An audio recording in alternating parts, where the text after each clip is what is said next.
जी, इस टाइम मैं फ़रीदुल्ला fish point के अंदर मौजूद हूँ। यहाँ पे अगर मैं आपको बताऊँ कि ये एक बड़ा स्पेसिफ़िक स्पॉट है, बड़ा स्पेशल स्पॉट है। बाहर अगर आप रोड पे देखें तो ये यहाँ पे एबटाबाद का एंट्री पॉइंट भी है और एग्ज़िट पॉइंट भी है। यहाँ पे डिफरेंट सिटीज़ से फैसलाबाद, गुजरांवाला, गुजरात, कराची, लाहौर, मोरू, हैदराबाद, उसके अलावा एबटाबाद में मर्दान, कोहाट, सवात जितने भी लोग ट्रैवल करते हैं, तो अमूमन सर्दियों के इस मौसम में यहाँ पे बड़ा ज़बरदस्त माहौल बना हुआ होता है, बड़ी गहमा-गहमी होती है।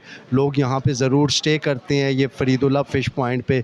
यहाँ पे मछली खाते हैं, यहाँ पे अपना क्वालिटी टाइम स्पेंड करते हैं। इसके अलावा अगर मैं आपको बता सकूँ कि इनकी जो मछली बनाने का जो प्रोसेस है, वो ये है कि यहाँ पे इनके पास दोनों ऑप्शंस मौजूद हैं। अगर आप ऑयल में बनी हुई फ़िश खाना चाहेंगे तो आपको ऑयल में बनी हुई फ़िश मिलेगी।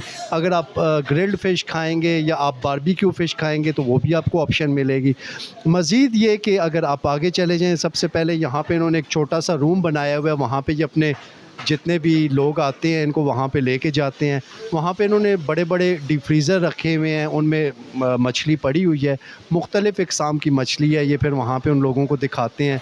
लोग अपनी मर्ज़ी से जो भी उनका दिल करता है वो मछली पसंद करके वो वाली फ़िश लेते हैं और उसके बाद वो आगे आती है, उसकी कटिंग होती है, सफाई होती है। सफाई होने के बाद वो फिर मछली पकने के लिए चली जाती है और पकने के बाद वो मछली फिर लोगों के सामने बड़े ख़ूबसूरत और बड़े दिलकश अंदाज़ में पेश कर दी जाती है और उसके बाद लोग उस मछली को खा के एंजॉय करके अपनी मंज़िल मखसूस की तरफ रवां दवां हो जाते हैं।